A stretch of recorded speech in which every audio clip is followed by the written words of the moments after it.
Welcome, Money Supermarket.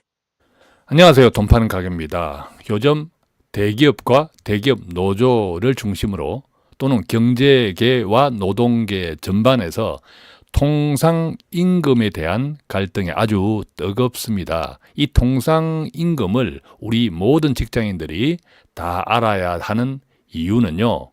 이 통상임금이 어떻게 정착, 제도화 되느냐에 따라서 우리 여러분들의 임금, 소득이 달라진다는 사실이고요. 덧붙여 이 통상임금, 즉 직장인들, 근로자들의 급여가 이 통상임금의 영향을 어떻게 받느냐에 따라서 그 결과에 따라서 자영업하는 사람들의 이런 소득, 매출도 달라진다는 사실입니다. 자, 어쨌든 이 통상임금은 직장인의 저주다. 통상임금의 저주라는 칼럼이나 기사 제목이 간혹 있는데요. 이 통상임금은 양날의 칼입니다. 양날의 칼인데 칼날이 양쪽으로 있다는 거죠. 칼은 칼인데. 그래서 이 양날의 칼은 어떻습니까? 어떻게 쓰느냐에 따라서 달라지는 거죠. 자, 어쨌든 공은 던져졌습니다. 즉 칼은 꽂혔다는 거죠. 이 통상임금의 미래를 우리가 볼 때 이 양날의 칼, 이 양날의 금이 어떻게 쓰여 어떻게 사용되는지에 따라서 과연 통상임금이 직장인들을 위한 저주인가 아닌가가 판가름되리라고 싶습니다. 그러나 돈 파는 가게에서는 이 통상임금이 직장인의 저주가 아니라 이 통상임금이 만들어갈 새로운 미래에 주목하고자 합니다.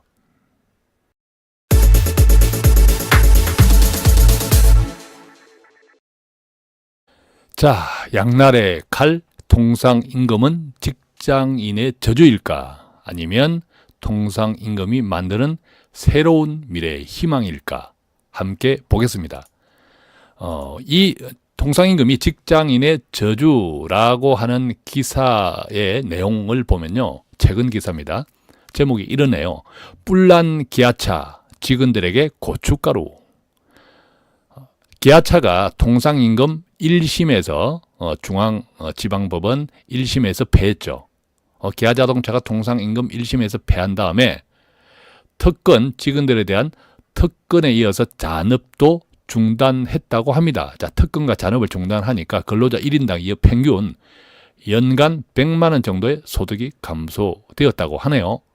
기아차 발표를 들어보겠습니다. 25일부터 9월 25일입니다. 25일부터 광주 소아리 화성공장에서 잔업을 전면 중단하고 앞으로도 특권도 최소화하겠다고 노조에 통보했다는데요. 그러면서 덧붙이기를 정부 방침대로 근로자 건강 확보 및 삶의 질 향상, 장시간 근로 해소에 부응하려는 목적이라고 밝혔는데 이 대목에서 그냥 웃음이 나옵니다. 왜냐하면요. 근로자들의 삶의 질 향상 때문에 특권과 잔업을 중단했을까요? 아니죠.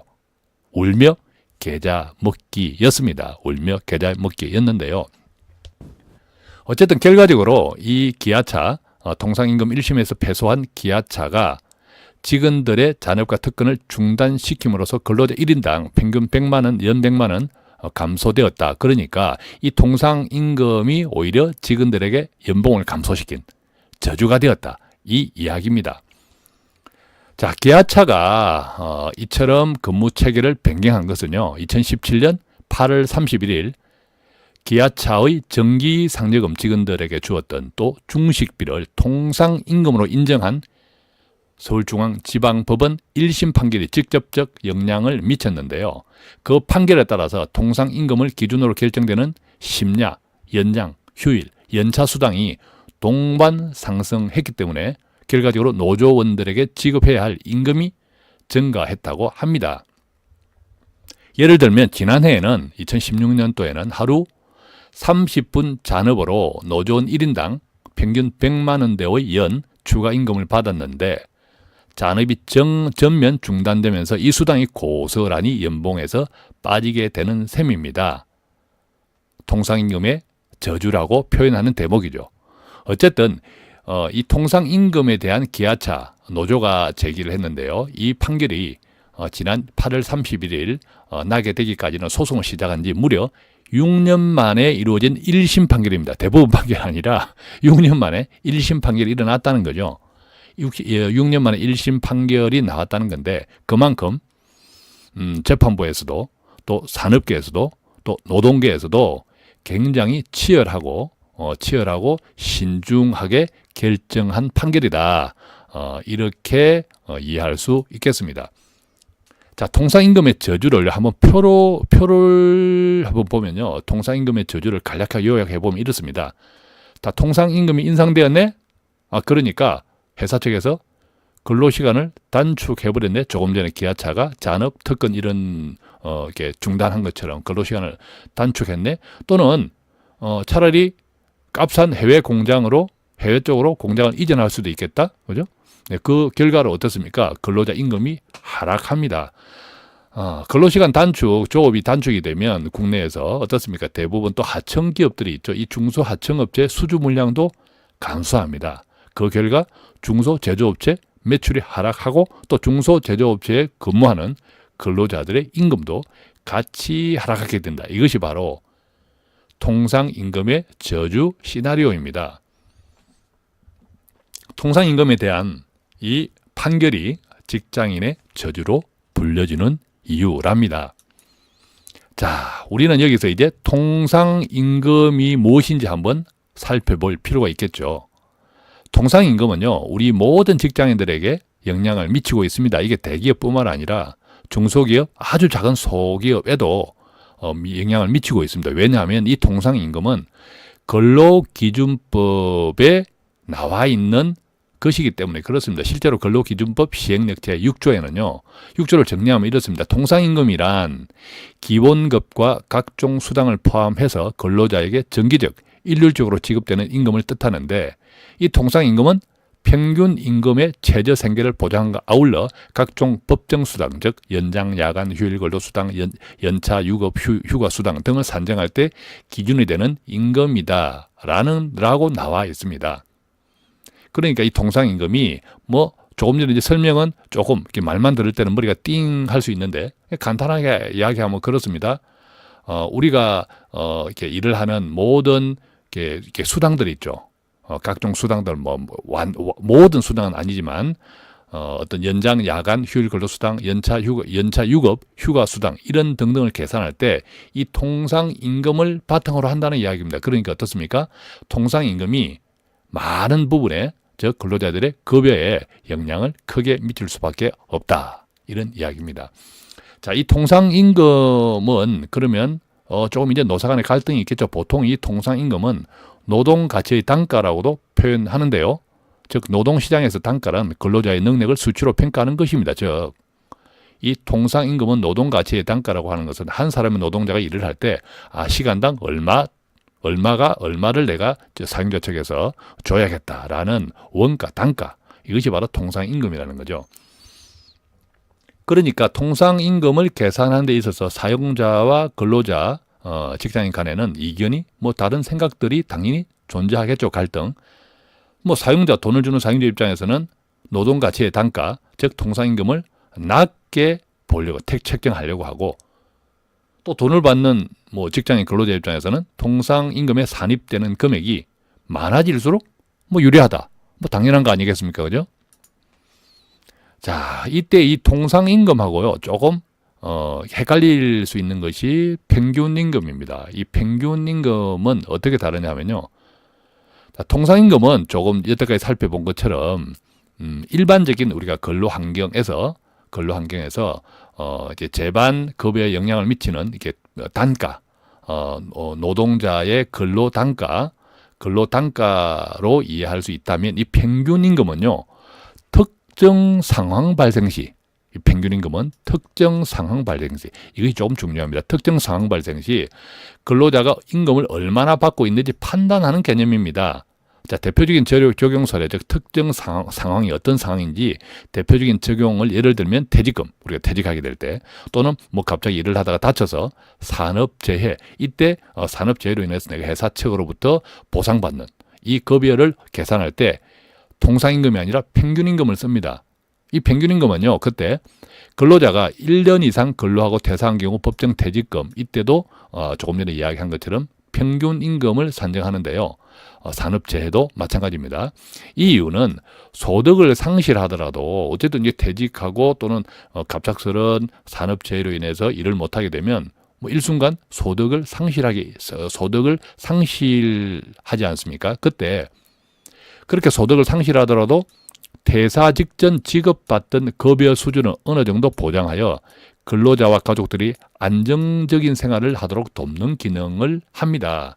즉 어쨌든 만약에 퇴사하거나 산업재해 때문에 정상적인 급여를 못 받는 환경이 갑자기 닥쳤을 때 지난달에 받았던 급여가 있는데 지난달에 받았던 급여 정도는 그래도 몇 달 계속 안정적으로 받아야만 좀 준비를 할 수 있지, 안정적인 가운데 새로운 준비를 할 수 있지 않겠습니까? 그것이 바로 그때 산정되는 것이 바로 평균 임금이라는 이야기입니다. 이해하셨나요?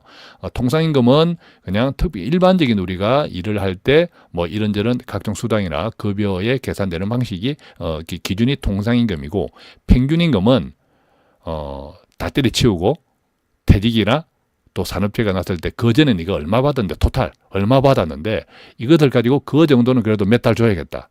그래서 안정적인 생활을 어느 정도 유지하도록 하고 새로운 또 기회를 또 만들 수 있도록 돕는 기능, 이것이 바로 평균임금이라는 이야기입니다.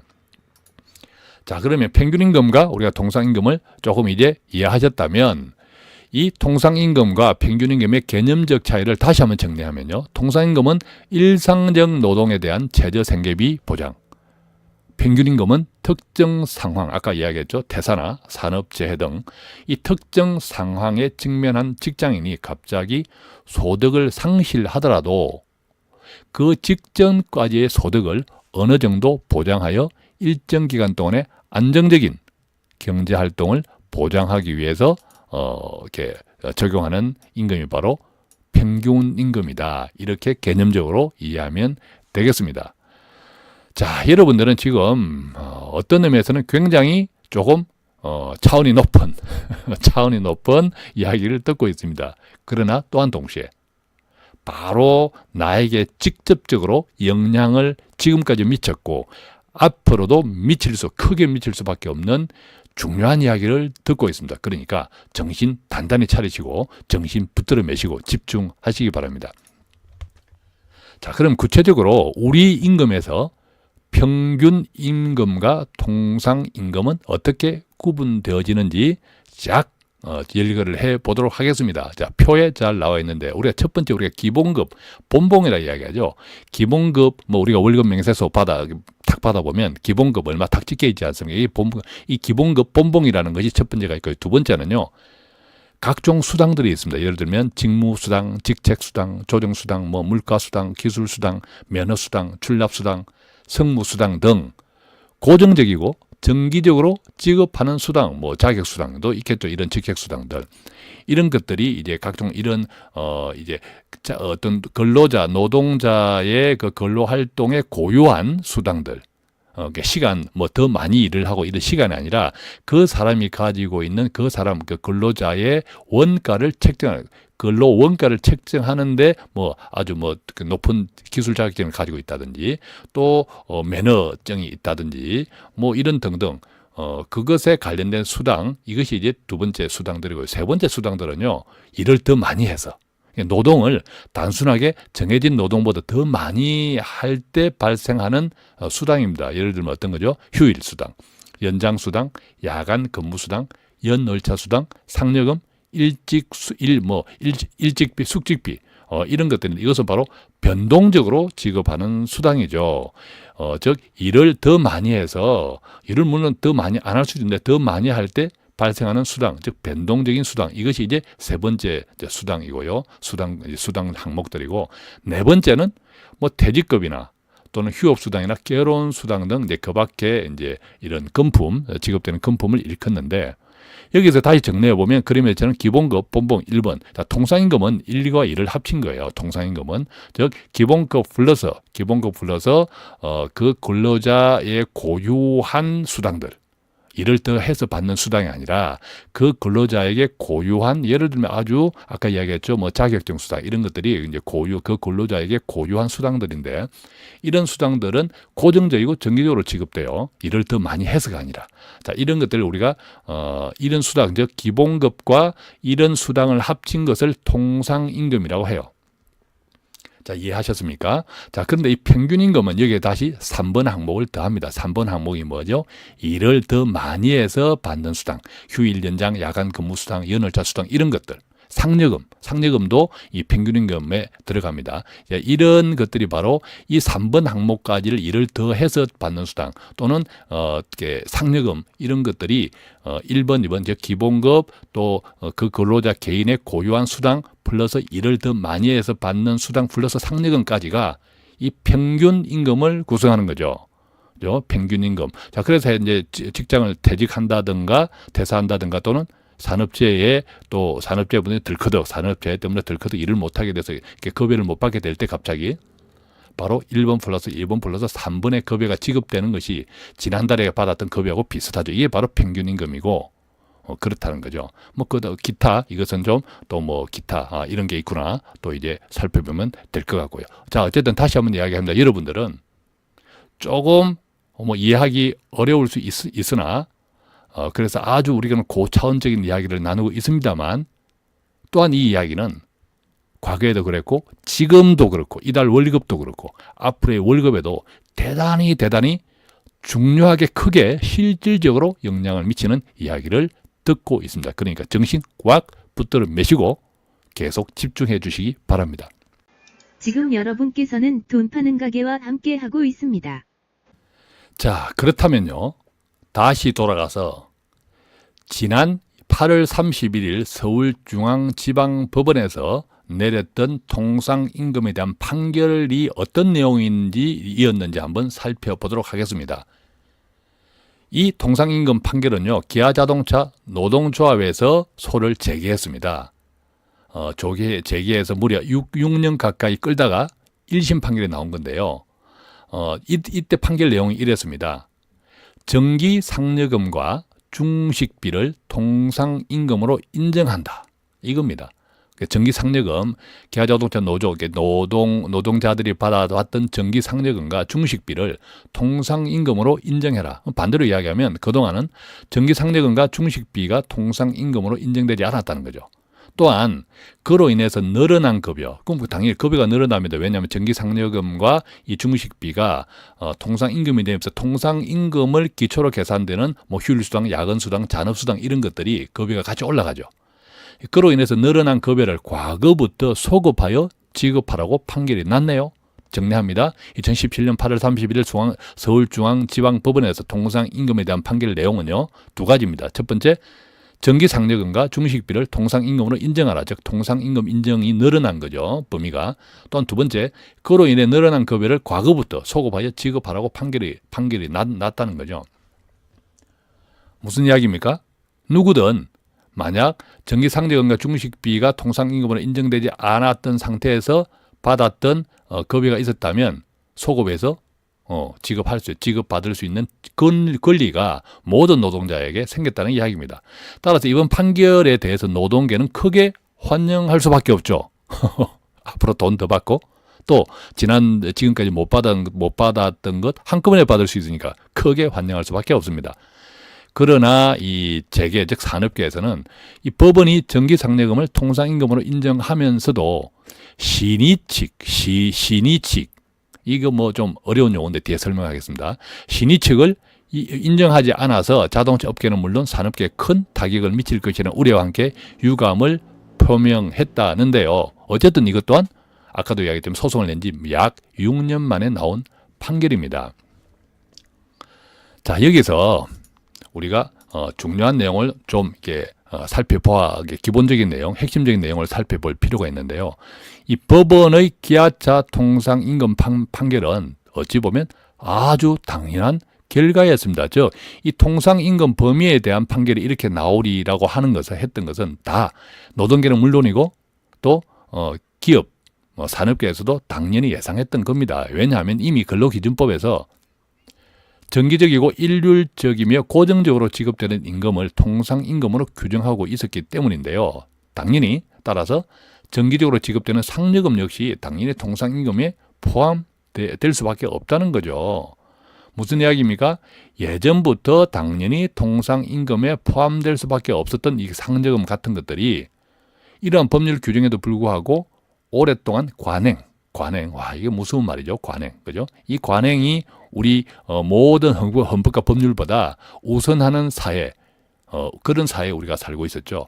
사실 그것이 너무 지나치면 결국 적폐가 되는데, 이런 통상임금도 마찬가지였습니다. 법률에는 당연히 상여금, 이런 상여금이 통상임금에 포함되어 있었는데 또 그렇게 적용해야 됩니다. 불구하고 오랜 관행으로 상여금을 통상임금에 포함하지 않고 그에 따라서 상여금이 통상임금에 포함되지 않았기 때문에 이 통상임금을 기초로 계산되는 연장근로, 야간근로, 휴일근로 수당을 계산할 때에도 아무래도 적은 수당이 계산되어질 수밖에 없었다는 사실입니다. 그러다 보니까 우리 그 급여가 어떻게 만들어져 있었냐 하면요. 기본급이 낮습니다. 그죠? 본봉이 대체로 낮습니다. 그 다음에 각종 여러 가지 수당으로 덕지덕지 채워지죠.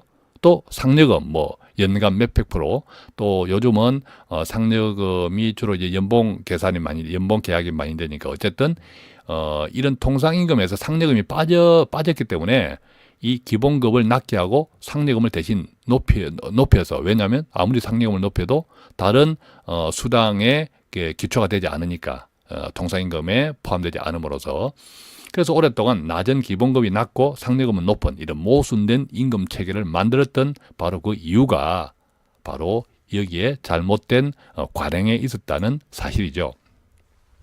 따라서 법원의 판결은 너무 당연했습니다. 이 사용자적인 기업도 이에 대한 반대는 없었고요. 그런데 여기서 이제 아까 제가 나중에 이야기하겠다고 했던 게 있죠. 바로 신의칙입니다. 신의칙인데 살펴볼게요. 다만 지난 2013년도에 대법원 판결에서 이런 내용이 있었습니다. 이런 내용, 어떤 판결, 대법원에서 어떤 내용이 있었냐면요.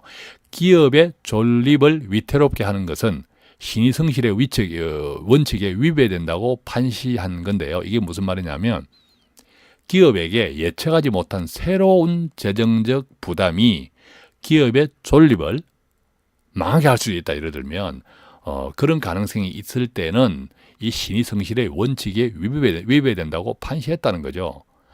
즉 그러니까 이 기아자동차의 통상임금에 관한 소송이 신의성실의 원칙에 위배된다고 반박했을 뿐이지, 이 통상임금, 아까 상여금이 통상임금이 포함된다는 이것에 대해서는 어느 쪽에서도, 즉 사용자 소송을 받았던 기업 쪽에서 아니다, 포함되면 안 된다라고 반박하지는 않았다는 사실입니다. 결국 통상임금이 문제가 아니란 소리죠.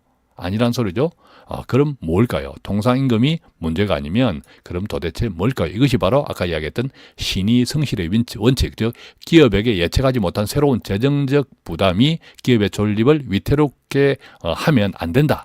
이 이야기입니다. 조금 더 구체적으로 살펴보면요. 결국 기업이 원하는 것은 앞으로 지급할 급여가 증가되는 것보다 지금까지 주지 않은 것을 주기 싫다는 이야기죠. 무슨 말입니까? 앞으로 이 통상임금이 이제 늘어남으로써 지급할 급여가 증가되는 것은 이미 근로기준법 법률에 정해져 있었던 겁니다. 그것은 어쩔 수 없는 거고 법률에 정해져 있었던 거니까 그걸 관행으로 그냥 어기고 있었던 것은 앞으로는 안 된다라는 것은 달리 법률에서 정하고 있는 거니까 다툼의 여지가 없죠.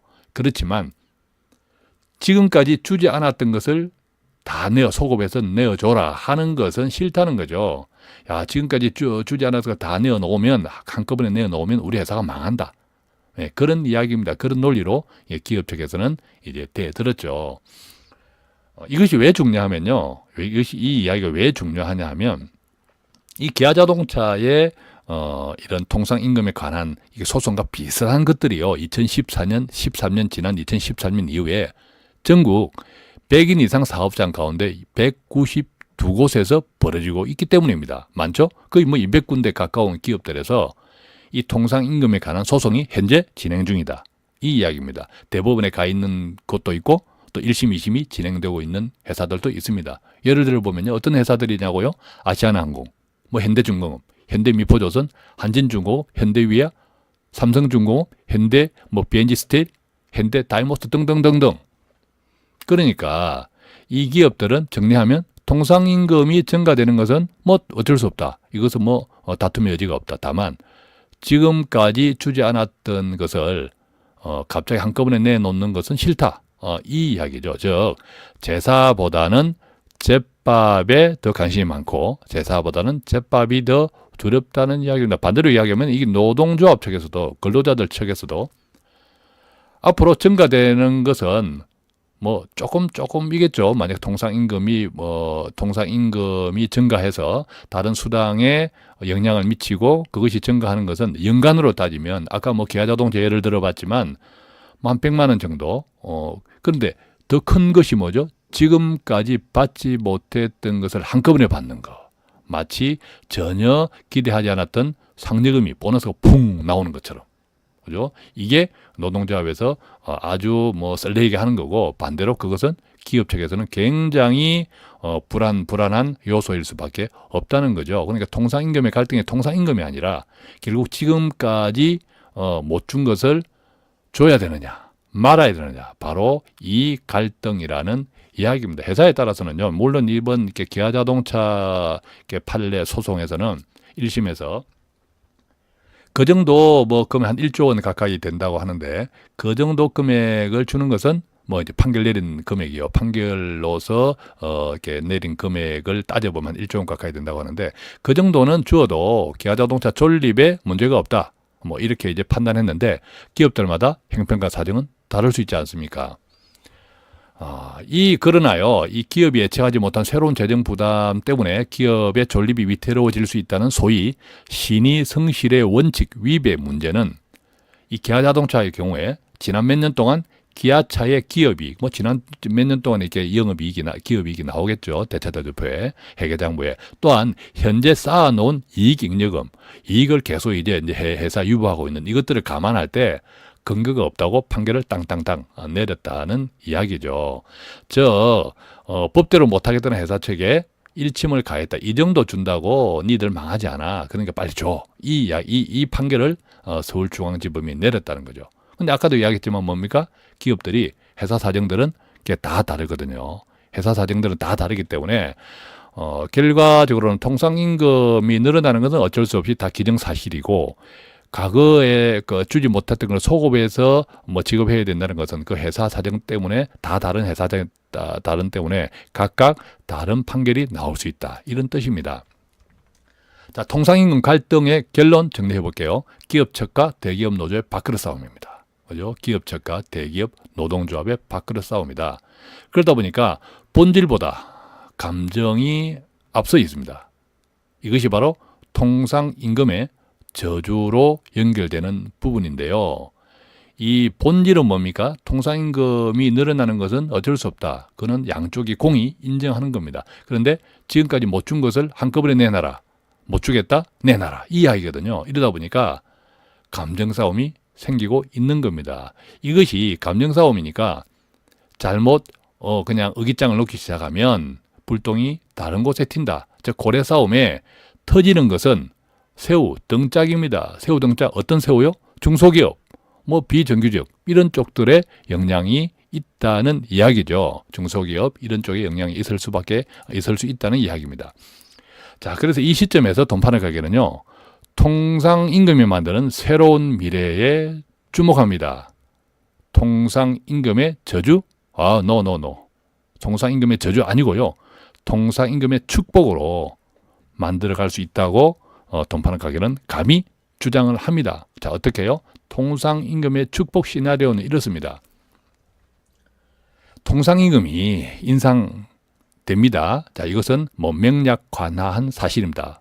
양쪽, 뭐 노동조합은 물론이고 회사 측에서도 뭐 다른 다툼의 여지가 없습니다. 자, 통상임금이 인상이 되면 어쩔 수 없이 근로 시간을 단축할 수도 있습니다. 근로시간을 단축할 수도 있습니다. 이제 사용자 측에서 이 통상임금이 인상이 되니까 이제 재정 부담이 많아지면 근로시간을 지금까지 했던 잔업, 뭐 특근 이런 것들을 단축할 수 있죠. 그런데 생산량이 뭐 적었을 때는 근로시간을 단축해도 상관이 없지만 생산량이 지금 우리가 조금 이게 자동차 산업이 좋지 않거든요. 이게 생산량이 많이 떨어졌죠. 과거에 비해서. 그런데 또 만약에 자동차 생산이 증가하면요. 늘어나면 그때는 어떻게 할 건데? 자, 이 통상임금이 인상되기 때문에 근로시간을 단축하는데 만약에 새로운 또 더 잔업이나 특근을 해야 되는 이런 입장이 되면 그때는 잔업 특근을 할 것이 아니라 직원을 더 고용하면 되죠. 그죠? 직원을 더 고용하거나 또는 비정규직, 아직도 비정규직인 분들을 정규직화 시킨다는 거죠. 그리고 아까 이야기했듯이 신규 직원도 채용하고 또한 그렇다면 중소하청업체에서도 아무 영향이 없습니다. 즉 통상임금 인상을 지금처럼 감정적으로 서로 감정 싸움이 되어서 근로시간을 단축하고 또 만약에 생산력이 늘어났을 때 뭐 잔업특근 시키지 않으면 새로운 사람을 뽑아야 되는데 그렇지 않고 해외 공장으로 추가된 생산 물량을 보내버린다든지 이렇게 하면 이게 통상임금의 저주가 되는데 그렇지 않고 새로 이제 생산력이 회복되었을 때 늘어났을 때 새로운 신규 직원을 채용한다든지 또 비정규직을 정규직화 시켰다든지 이렇게 하면 뭐 이렇게 기업 입장에서는 뭐 큰 차이 없을 리라고 생각이 돼요. 그럼 많은 일자리가 늘어나고 또 비정규직도 정규직이 되는 그런 좋은 영향이 있겠고 중소하청업체는 아무런 영향이 없습니다. 따라서 이제 그렇게 되면 또 어떤 결과가 나옵니까? 대기업 노조들의 평균 임금이 조금 하락할 겁니다. 왜? 잔업 조업을 안 하니까. 그리고 비정규직도 감소합니다. 그리고요, 무엇보다 중요한 것은 대기업과 그로 인해서 중소기업 임금 격차가 조금 감소할 겁니다. 뭐 큰 영향은 없더라도 그래도 조금 감소하리라고 생각을 합니다. 지금 사실은 이게 대기업 노조, 특히 생산직에 계시는 분들이 이런 잔업 또 뭐 특근 이런 수당들이 또 많이 차지했지 않습니까?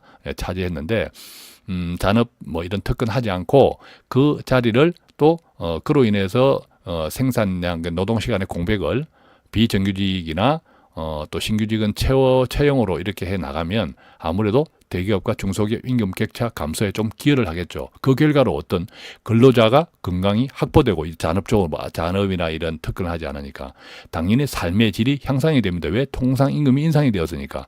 또한 장시간 근로가 해소되겠죠. 결과적으로 대기업과 대기업 노조가 자신들만의 이익이 아닌 한국 경제와 근로자 모두의 이익을 생각하는 마음이 정말 필요합니다. 정말 필요합니다.